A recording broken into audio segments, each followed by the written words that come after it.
Happy New Year, everyone. 2024 is our year.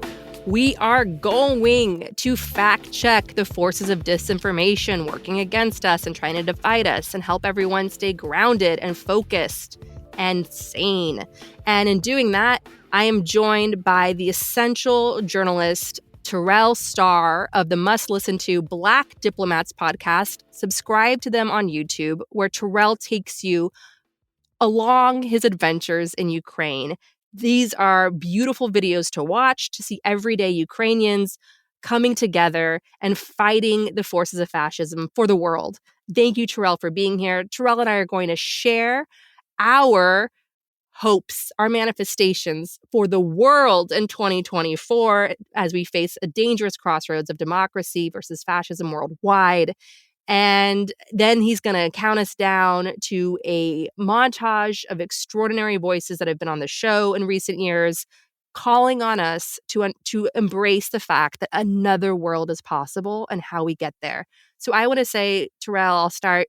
I don't even want to call it New Year's resolution, because New Year's resolutions are known to fail, right? So I'm not going to say, here are my New Year's resolutions for the world. We're all going to be in our best shape ever.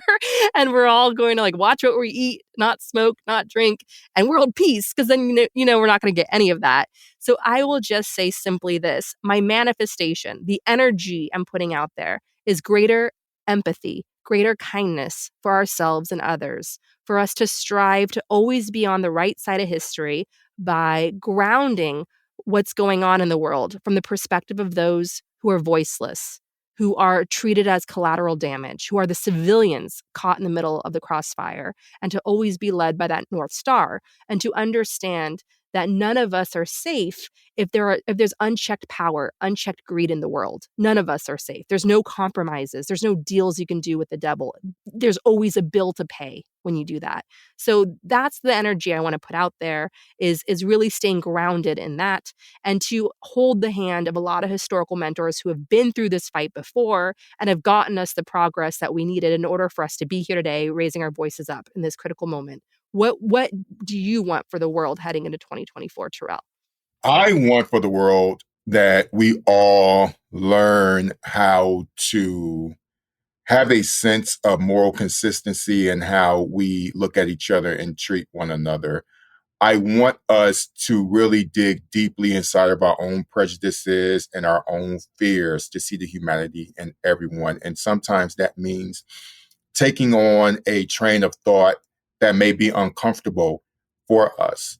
There are so many contradictions that define how we live that if we try not to be contradictory in our own way, that preserves ourselves, it harms another person, because that's the way that capitalism and white supremacy and all the evils of the world operate and keep us divided in how we ultimately divide ourselves. And so I am an optimistic person. I think that traveling the way that I travel and looking the way that I look and growing up the way that I grew up, I had to go down my own journey of appreciating my fellow human being who doesn't come from my same tradition, my same circumstances. And I am an optimist by nature. I am not a pessimist, even though my journalistic training requires me to be critical and to a certain degree skeptical. No matter how bad things get, my faith compels me to be an optimist, no matter how horrible people are or how horrible the things that they do. And I just want more people to enter into the new year with a new sense of optimism, where they're able to step beyond their own fears to understand the perspective of another human being whose background and traditions they do not share. And if the world seems wrecked today, the world has always been wrecked. We're just more aware of it, Yeah. and we're tired of it, and we're not putting up with it anymore. And one thing that oddly, I don't want to say brings me comfort, but brings me much needed perspective, and perspective gives you breathing room. France was so economically devastated after World War II, even though they had the Marshall Fund to rebuild Europe. France was so devastated that they tried to sell themselves to the UK their long, bitter enemies. And that was highly classified intelligence that came out many years later. But that just gives you perspective of how bad things had to have been for France to try to join and unite with the UK. Like, that's crazy, you know? It's like New York and Boston. So that's how bad things have been. That's how bad things are now. And a lot of babies were born out of that time. And a lot of babies will continue to be born and grow out of this time and present new hope for the world. And we just have, we just have to pass the baton after we've fought our good fight. And it's our turn now. It's our turn now. And we stand on the shoulders of giants, and we're going to get through this just like those giants got through it. That's how you become a giant in the first place.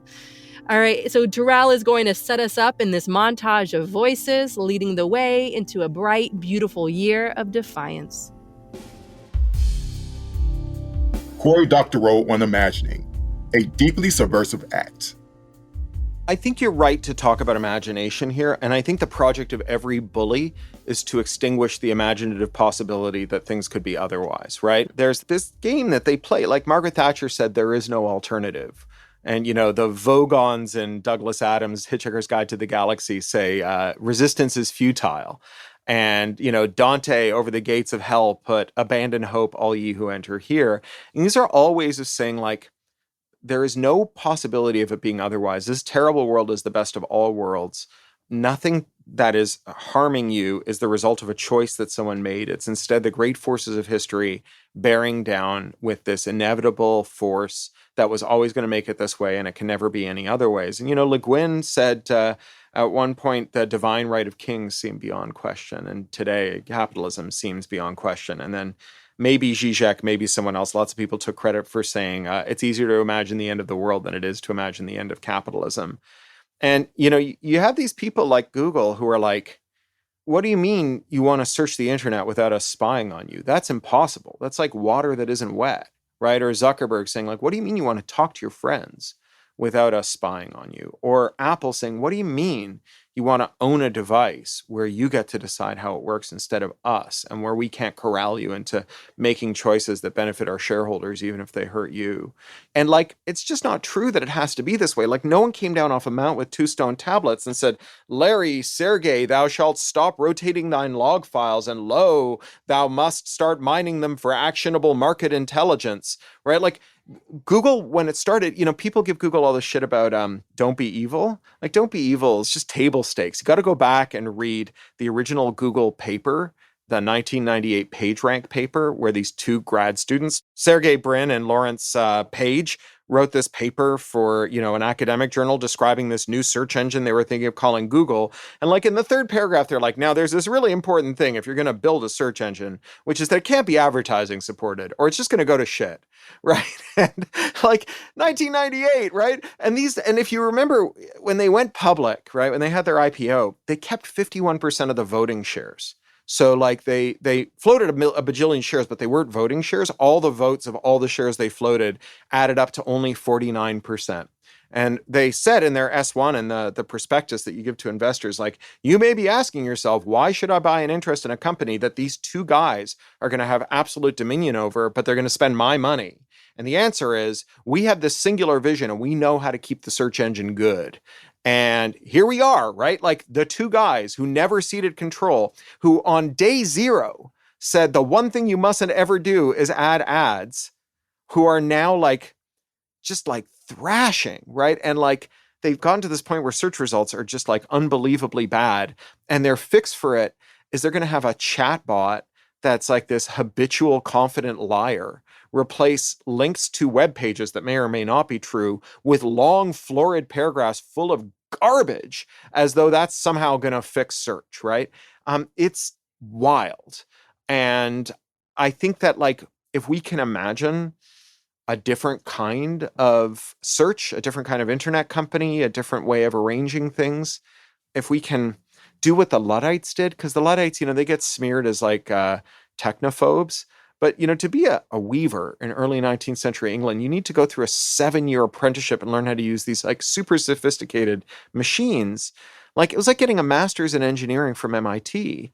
And, when their bosses started buying these steam mills and water mills that were so easy a child could use them, these workers understood that what these guys were going to do was kidnap children, right? War orphans from the Napoleonic war orphanages in London, and stick them in 10-year indentures in these factories where they'd be like beaten and starved and maimed and even killed by these machines.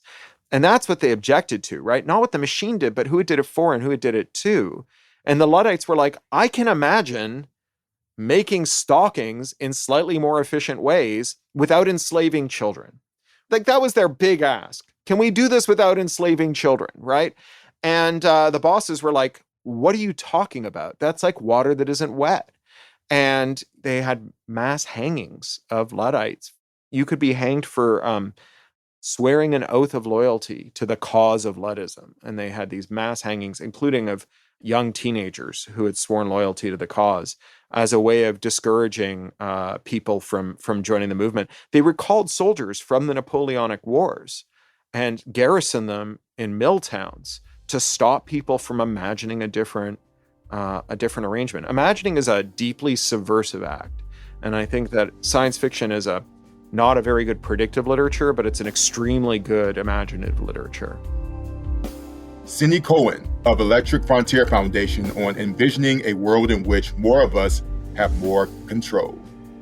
What do you envision as the ideal future of the internet, and how could we build that? Oh, this is such a good question. In fact, we started a podcast at EFF called How to Fix the Internet in order to really try to address this. I feel like we can't build a better internet unless we can envision it. And so many of us have really lost the ability to imagine something better than this, kind of somewhat lousy technical world that we have right now. And I think we're all kind of circling the drain around the possibility that digital tech could do anything other than make our lives worse. So we started the podcast, How to Fix the Internet, in order to kind of force ourselves, but also bring in people who are envisioning a better world so that we can have a shared idea of where we're headed. So thank you so much for asking that question. Sometimes as a civil liberties lawyer, you spend all your time going, this is horrible, and this is horrible, and here's why this is bad. And so putting on a different hat is really important. So, what are the things that I think have come up as part of a better world? Well, first of all, your tools answer to you and you alone. And the people who give you tools and services have a duty of loyalty to you, just like your lawyer has a duty of loyalty to you, or your accountant has a duty of loyalty to you. When you go to your accountant to do your books, you don't have to worry that they're secondarily selling your information to somebody who might want to, sell you a copy of Intuit, right? That's not the way it should work in an accounting relationship. And that's the way it should work for most of your online services and tools, that they should have a duty to you. They just serve you, and you have control over how things work. You have the ability to leave. If you don't like a service and it's not working for you, you have the ability to leave and take your data and your connections and the other things that you built there with you. It's a pretty simple idea. What else? I would love to see technology that fit our bodies better. I think a better world would be one where we don't have this neck where we're looking down all the time at our system. So I think we should think even more broadly than civil liberties about what kind of technical world do we want to build. I think a better world will have security end-to-end built into most of the stuff that we do. We'll have accountability and transparency so that when things go wrong, because they always do, we will know that things have gone wrong, and we will have a way to have personal accountability for those problems if there's a data breach or something like that. And then I also think that it's a world in which we have a lot more choices about the communities and, on the social networking side, that we can have communities that serve us. And if they're not serving us, we take our data and leave and go start another one, and that the barriers to that ought to be much, much lower. So those are some of the things that have come up in the conversations that we've had that I think are really important to building a better, more secure world where, people can speak their minds and begin to build movements and community building online. And if that starts to turn toxic, everybody can leave and that little world will die. We're not headed there right now. Instead we've got, a crazy man-child dictator deciding what should happen on what used to be the place where a lot of people got their news and community. And I think that envisioning a world in which more of us have more control is a start.